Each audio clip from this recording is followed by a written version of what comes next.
helping students and healthcare professionals not just survive, but thrive with a purpose. This is the CMDA Student Pulse podcast with your host, Bill Reichart, National Director of CMDA Campus Ministries. Well, welcome to another episode of CMDA's Student Pulse podcast. I'm Bill Reichart, National Director for our Campus and Community Ministries here at CMDA. And with me on this episode is Reverend Dr. Stephen Coe. Stephen, welcome. Thanks for having me, Bill. And it's great to be with the students and residents today. Yes, well, let me give a little bit of an introduction before we dive in and what we're going to be discussing today. Reverend Dr. Stephen Coe is an author, pastor, a pediatrician, a physician. You serving as a senior pastor of a Christian Missionary Alliance Church in New York City, and has worked as a medical officer for the CDC as well, and is author of this recent book, Faith Embodied, which we're going to be discussing here during this episode. So, welcome, Stephen. Thanks, Bill. Delighted to talk about this book, Faith Embodied, and the implications it has for students, residents, and healthcare providers. Well, I always love to kind of go back in time and just kind of explore what motivated you to write a book. Because they say writing books is like, is like birthing a child. There's so much involved. There's so much energy, sweat, and tears. There's so much that goes into it. You're not capricious about writing a book. You had to put a lot of thought and effort and determination. So why write this book? Yeah, Bill, I never really imagined myself as an author. And it was really the books of Paul Brand and Philip Yancey, the late Philip Yancey, or Paul Brand, that inspired me even to go into medicine, Fearfully and Wonderfully Made, In His Image, The Gift of Pain, etc. And so it was really during COVID, ironically, that God began opening the door to write. In fact, I wrote one of the first COVID articles for Christianity Today, and I got it all wrong, Bill. I said that, there's not much to worry about with COVID. It's going to be not with us for so long. But then after writing that initial article, before that I'd only written boring medical journal articles that maybe not a lot of people read. But after that, God started pulling at my heart to write. But I sort of came kicking and screaming, and I said, Lord, if you want me to write, you have to open all the doors. And I almost made it impossible for the Lord to invite me to write. But miraculously, he opened every door, even with this book today in Zondervan. And so here we are today talking about this book that really, I realized that there's a great disconnect between the physical and the spiritual, that so many times, whether we're physicians, healthcare providers, pastors, or congregants, it's easy to talk about physical health and spiritual health, but we never really intertwine the two together. And in Matthew 9:35 and 4:23, Jesus preaches, teaches, and heals, and he never separates physical healing from spiritual healing. So sort of that aha moment for me, Bill, that, the Holy Spirit said, you need to lean into this concept of embodied faith, really what I call incarnational health, a little bit more, because it's so important. I'd like you to explain that term, incarnational health, because I think there's a lot packed in there. But, as I'm, first of all, starting with even the title itself and going through the book, I couldn't think of a more timely subject to discuss, given that we live, especially the younger generation more so than ever, in this digital world. They live disembodied lives. They're interacting with one another in ways that we couldn't even imagine, 20 years ago, that they could call somebody a friend and they don't know they've never met that person, or they take great concern about what others may say about them online, even though they don't even know that person, or that person doesn't even know them, and it's caused certainly a significant mental health crisis among our youth. This idea of being disembodied is such a contrast to the way God designed us, and I want us to speak into that. Is what's this idea of incarnational health, and how is it the core of God's design for us? Yeah, that's a great question. And incarnational, Bill, is really the embodiment of how Jesus would act, live, and speak. And it's made possible by the Holy Spirit dwelling within us. Mm-hmm. Incarnational health decisions thus glorify God with our bodies, which are dwelling places of the Holy Spirit, as Paul teaches us in 1 Corinthians. By incarnational, I don't mean the union of divinity with humanity in Jesus Christ. Jesus is the one and only incarnation, God made flesh. But incarnational is really the embodying in the flesh of the abstract qualities of Jesus. And so we live incarnationally when the Holy Spirit acts in our unified bodies and spirit to worship and connect us to Jesus. We worship incarnationally when we allow our God-designed bodies, from our major organs to the finest microscopic details, to guide, to steer, to love, to teach, to inspire, and speak to us. And so really living as if our physical and spiritual health are deeply connected, they then strengthen both. And it's so important, as you mentioned, this age where likes and followers are so important, but yet you may never even meet those that like or follow you on Instagram, Facebook, TikTok, or there'll be another one tomorrow. Yes. And I know you know that well, since you were involved in social media probably long before many of us, Bill. Well, yeah. In some ways I am. In some ways I'm not. TikTok is not a place that I care to frequent. So this book is divided into a couple of sections. One is talking about the gift of senses, because part of being embodied is that God's given us this gift of these 5 senses, and how these senses help us in our spiritual health and our worship. And so there's those, and then there are these 5 these embodied worship verbs, and that we'll talk about later. But there's so much there, so I'm going to cherry pick one of these 5 senses, and I'd love for us to do a deep dive on those, and then I'll come back to the worship verbs. But one of the 5 senses that you talk about is feeling or touch. And touch is such a important sense. It spiritually we see it in the Gospels. Jesus often touching, and it invokes compassion and care. You give an example of these 2 preemies too that talk about how touch was such a valuable part of their healing and bringing them to a place where they could be, they would be healthy. So talk a little bit about the importance of touch and feeling as one of those gifts that God gives us. Yeah, and first of all, Bill, we take our senses for granted, right? Whether it's touch, taste, smell, vision, or hearing. And so part of my hope through the writing of this book is that medical students, residents, fellows, and attendings would engage your senses in ways that you've never done before. I long for individuals to use their senses to glorify and worship God, to experience His creation more fully, and to testify to His creation.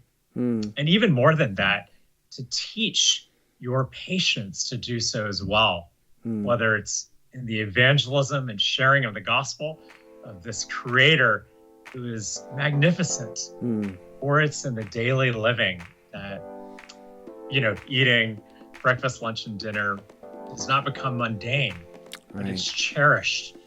So that's part of my hope. Stay with us. More Student Pulse podcast in just a moment.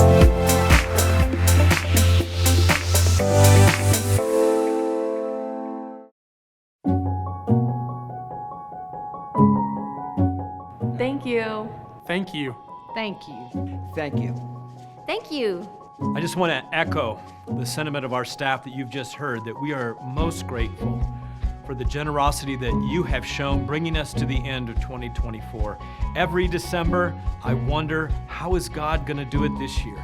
And He was faithful, and He used generous donors just like you to help us reach our goal this year. May God bless you as you enter this new year, and from the bottom of my heart, CMDA, thank you.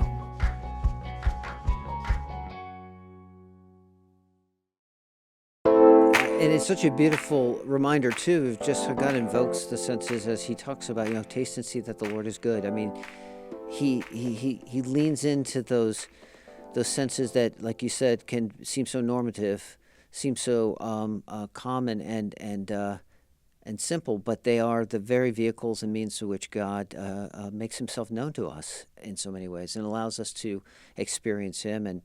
And like you say, it's important to see how all the things in life are an act of worship and to be done into the glory of God. So I love the way you elevate these things that we can take for granted and really kind of drill down and help us lean into how these can be such incredible demonstrations of God's great mercy and love towards us, and how we can worship him through it. So you mentioned all of those senses. I'm very fascinated to talk about touching and feeling, because I just think that is such a powerful sense as well. So talk a little bit about that as well. And I think it's so important as students, residents, fellows, and attendings. It's something that is a gift that we can give to our patients. I think we oftentimes forget that when we're examining or treating our patients, that gentle hug, a tap on the shoulder means so much to a sick patient or a dying, brother or sister. But, getting back to touch, it is really the mother of all senses, Bill. It's the precursor to the eyes, the ears, the nose, and the mouth. I think some of your listeners are probably having nightmares from their anatomy classes now. But it differentiates into other organs. Yeah. As a pediatrician, a newborn turns his or her head and opens his or her lips to touch. It's called the rooting reflex. If you stroke their foot, the big toe fans out. And before they walk, they move their legs as if to step. So wonderful how God has created this, even from an early point in time. The touch touches the early senses to develop. And, a mere 10, 15 minutes of physical stimulation for babies helps them to grow and develop faster. You mentioned the premature twins from Worcester, Massachusetts in 95. And there were two, Kylie, I believe, and Brielle.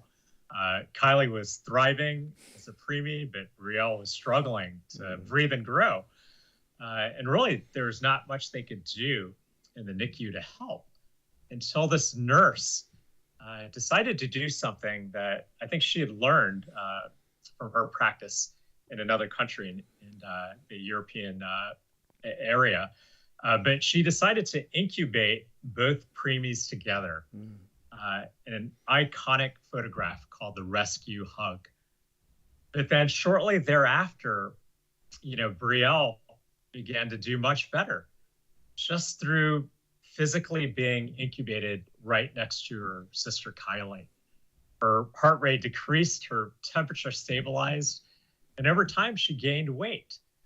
And I think it's no coincidence, because that physical touch from her sister was redemptive. And that really moves us over to, the Bible and Scripture, that God designed touch to be redemptive. That, just as you mentioned, Jesus almost always lays his hands on those that he heals. Not only those that need spiritual healing, but also physical healing. That touch is cathartic. It's liberating and it's healing. And those that he was often doing that were those who were the untouchable, the That's right. considered by society at large to be removed and to be isolated.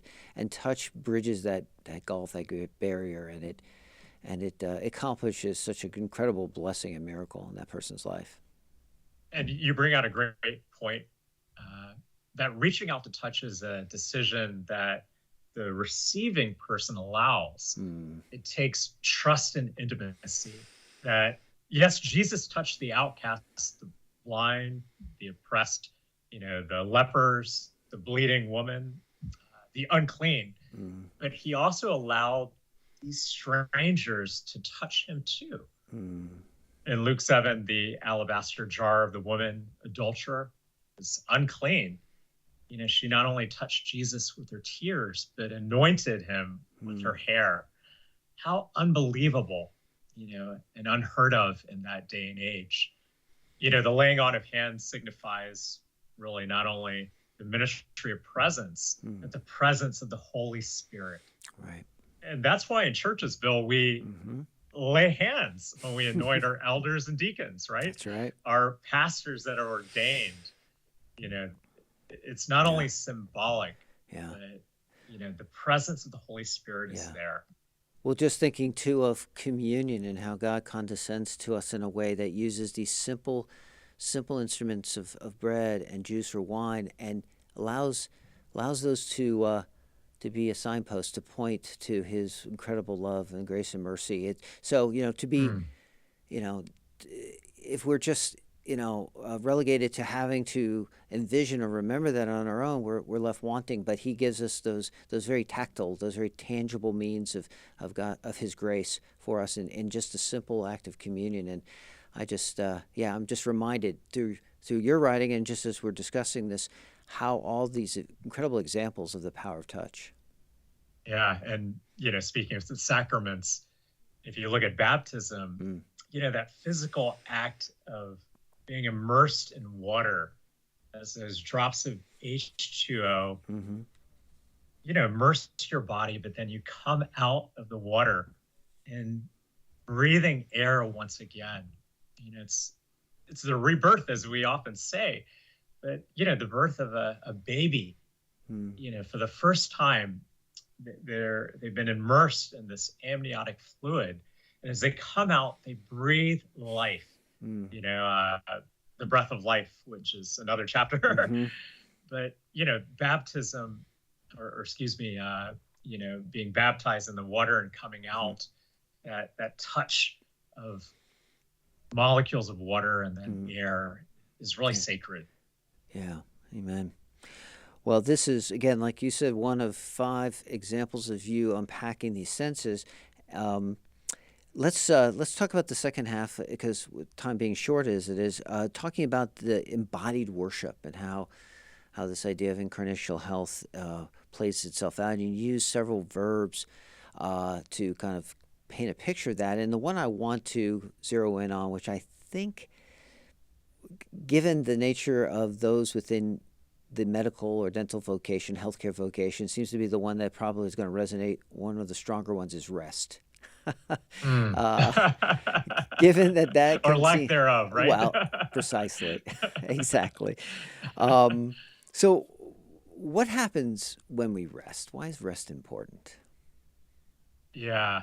And, this time I'll take it kind of from the scripture that Please. Exodus 20, says in, I think, verses 8 through 11, remember the Sabbath day, keep it holy. 6 days you shall labor and do all your work, but the seventh day is a Sabbath to the Lord your God. You shall not do any work.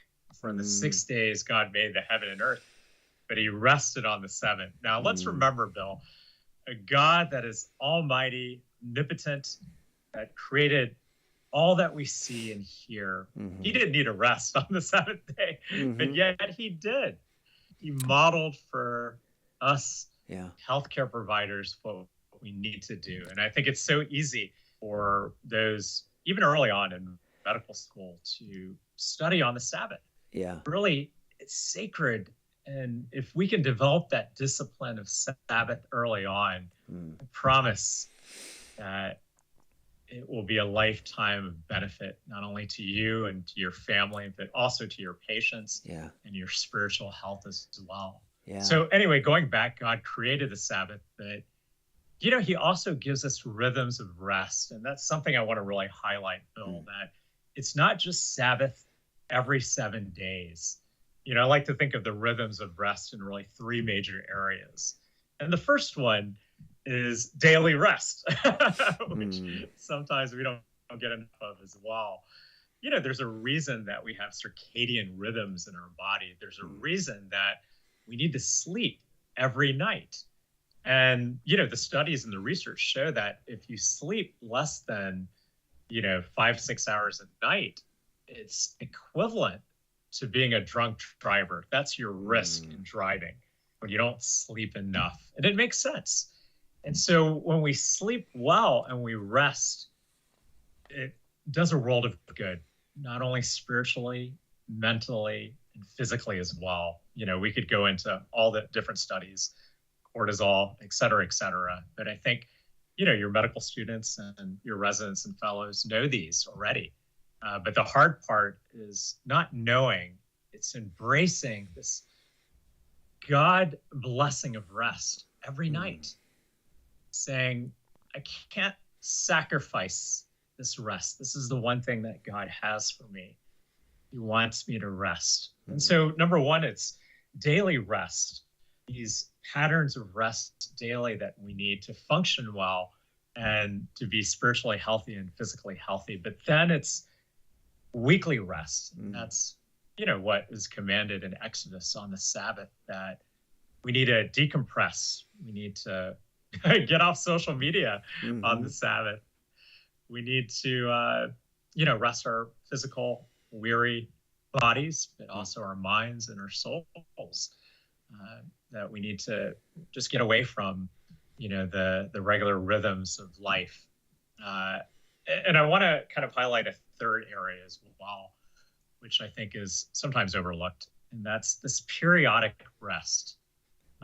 Sometimes you think of it as a retreat, a vacation, but I want to cut it more into the context of worship. That throughout the Old Testament, you see these festivals, these feasts of the tabernacle, of the booths, which is really a retreat, if you think about it, right? That every once in a while, the Israelites left everything. And what did they do? They weren't just going on a vacation, but they worshiped the living God. They put aside all their work. And remember, this is an agrarian society, right? So we too are called to do the same. CMDA, you all put on retreats. I think I'm speaking at one of the retreats next year, but it's so important to take time to go to these retreats because they not only allow us to rest, they allow us to worship as well. And so those three sort of areas are so important. Stay with us. More Student Pulse podcast in just a moment.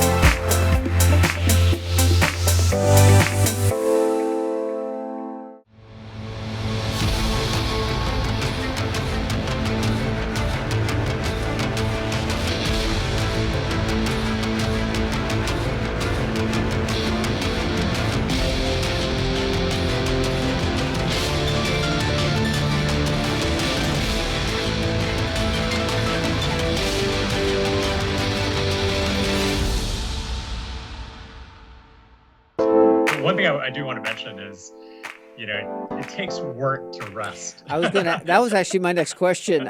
When you said that, I said, well, now that's an interesting turn of phrase. I'm glad you're going there next, because I was going to as well. Yeah, rest requires work. Yeah. If you don't put into work and schedule the rest, it'll never happen. Right. As a busy physician or dentist or PT or OT. And so, this day and age, just like we put everything else in our calendars, you need to schedule time for rest. The three rhythms that I mentioned and more. Throughout the day, you may need time as well. When you're overworked and overburdened. I think it has such an integral part of our worship, Stephen, because when we rest, we acknowledge that we are the creature and he is the creator, that we have limits. That's right. And it then forces us to have to trust him, to fill in whatever those gaps might be left undone because we're resting. And Amen. And to understand that it's a gift. It's, I think you said you were referencing Exodus 20, and if I'm trying to recollect some of the context from that verse, he mentions also in that preamble that the bondage that they were in with the Egyptians was a bondage of no rest. and to live a life without rest is bondage, really. And God has given us an incredible gift of and an invitation to rest and to have Sabbath. And so, to your point is, yes, we must work to guard it, to claim it, to invoke it, and it's a very integral part. And I think we will find ourselves at a great deficit and detriment if we ignore this. So, yeah, and I love the way that you contextualize that bondage, because really the goal of this sort of Sabbath rest is sanctification. We aren't godly because we embrace the Sabbath. We become godly by observing, the Sabbath. So the goals really are sanctification, rejuvenation, and communion with God. So when we don't do that, we then proclaim ourselves as God. And I think it's so easy as physicians and dentists and healthcare providers that we feel like we need to take charge. So it's such a valuable lesson that God's trying to say, no, I am the great physician. right. I've got this. Using you, right? Versus the other way. Exactly. Fantastic. Well, I know we've just water skied over the surface. There's so much here. This is a very dense book insofar that, I mean, I call it a slow read, because you just don't skim it. You have to you got to kind of sit with a lot of the things that you bring up, because they are, for the, not using I'm using a buzzword, but it is a paradigm shift. It's a shift in thinking of how we view our physical health, our spiritual, our embodiment of how faith is such an integral part of who we are as embodied creatures. So this is fantastic, and I'm so glad that the Lord saw fit to have you become an author, to write. Are there any, given that, are there any other types of books like this that are kind of in the kind of percolating right now? Are you embarking on any other projects as we speak? Yeah, I think certainly I'm thinking about the next book, just as Paul Brand and Philip Yancey did. So, I'm thinking a lot about disease and illness and even disability, and the theology that is so very different than social and medical healing. That, I'm still in a process of prayer and discernment, and seeing how the Holy Spirit is really going to invite me into this process. So stay tuned, I suppose. Well, in the meantime, we're going to put this in our show notes. We, I encourage our students and residents to pick up a copy and to take the time to pour over this and allow this not just to be something that goes here, but goes here and they can apply. Maybe I'd like to, as kind of closing, Stephen, for you just to have a platform, a way of encouraging those that are listening, as students and residents, kind of in summation, how would you encourage, exhort them in the Lord and in the things that we've been discussing? Yeah, I think I'll kind of tangent a little bit, but I want to go back to that, Matthew 9:35 and 4:23. I spoke at a CMDA commissioning this springtime, and I just thought it was so important for these medical students as they're graduating and going to residency to really realize that Jesus preached, he taught, and he healed. And so those are the three major areas that we're called to do as healthcare providers, physicians, dentists, allied health, it doesn't matter. And so preaching, the Greek word is really proclamation there. We have to share the good news of the gospel in a world that so desperately needs it today. And so I just want to emphasize, whether it's through things like the Salem Version or, the updated version by IHS, it's crucial because that's what differentiates us from other healthcare providers. And then number two, we're healers. We're physical and spiritual healers. And so that's what we've been trained to do through medical school, dental school, et cetera, et cetera. And so we continue to provide healing, both physically and spiritually. And I think the third one that I want to just kind of bring on today is teaching.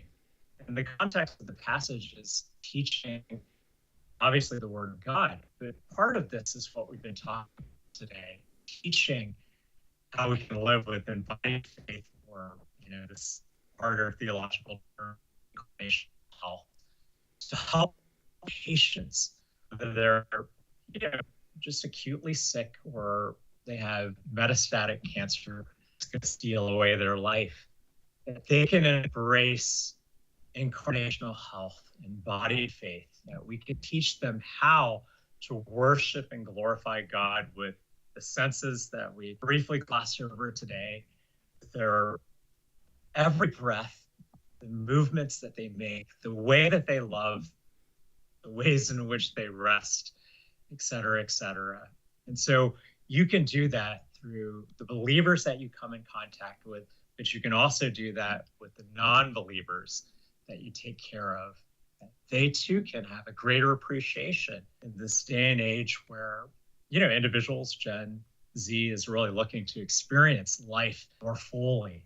Why not experience life and enjoy God Almighty created us in his image? That's a good exclamation, a way of wrapping it up. Thank you, Reverend Dr. Stephen Coe, for being on our podcast, for sharing more about the book. And what? Yeah. Scott says his internet went way down. Who's his? His did. His went dumped to 320. I noticed that. Stephen, when I asked you the last comment about kind of giving a exhortation, internet went right down. Yeah, So we could call right back and see if it clears it up. And then we can edit and then just keep going, and I'll make an edit. Okay. And then you can just ask that last part of the question. Yeah. And then let him do it one more time. Yeah, I'm cool with that. Would you be okay? What you said Sure. was absolutely perfect, and Yeah, I imagine you can say it again. I think they're gonna want to call you back. Let them coach you through this. But we really did lose some. The integrity of the internet stream was we were losing a lot of what you're saying and visually too. So. Okay, got it. Okay. Sorry about that. No, it's not your fault. But okay.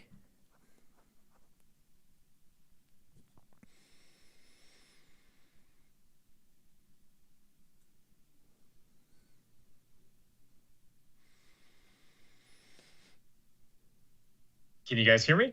Yep. See me? Okay. You're back, great. and you look and sound great. So I'm gonna dive right into it when you guys give me the thumbs up. Their thumbs up. Okay. Dr. Coe, one of the things I like to do as we wrap up podcasts like this is give the guests an opportunity to say some final words to the students and residents that are listening or watching. So how would you encourage, exhort them in regards to the things that we've been discussing? Yeah, thanks for that opportunity, Bill. And I want to go back to Matthew 9:35 and 4:23, where Jesus preaches, teaches, and heals, and he never separates these three. And what it really means is that as healthcare providers, whether doctors or dentists or allied health, we are number one to preach the gospel. The Greek word for preach there is really proclaim. And so we are to share the good news of the gospel to our patients, especially those without the hope of eternity. But number two, we are healers. That just as Jesus healed every sick, those with illness, we too are to use our medical training, our dental training, our allied health training to heal physically. That we provide this physical healing as we also share about spiritual healing. But third is this word teach. And certainly teaching in the context of Jesus is teaching them about not only the good news of the gospel, but the word that he has commanded us. But what I'd like to share today is this additional context of embodied faith and incarnational health, that we have this unique opportunity to teach our patients how to live with embodied faith, to worship and glorify the living God with every sense that we've been born with our creativity, with our breath, with our rest, with our love, with our movement. And so we can share, especially in a day and age where Gen Z is looking to experience life in new and creative ways, we can help them to do that with embodied faith. And for those that don't know the Lord, we can share this good news of incarnational health. Amen. Well, thank you so much, Reverend Dr. Stephen Coe, for sharing more about this book. Again, we'll put this information in the show notes, Faith Embodied. Thank you for taking the time, the prayerful effort in writing this. It's a gift to us, and we're grateful for it. Thank you for being on this podcast, and thank you so much for your ministry and the work you do. Thank you, Bill, for all that you do, especially on campuses around the country. God bless. God bless. Thanks for watching. We'll see you next time. CMDA's Student Pulse podcast is a production of the Christian Medical and Dental Associations. The opinions expressed by guests on this podcast are not necessarily endorsed by the organization. CMDA is non-partisan and does not endorse political parties or candidates for public office. The views expressed on Student Pulse podcast reflect judgments regarding principles and values held by CMDA and its members.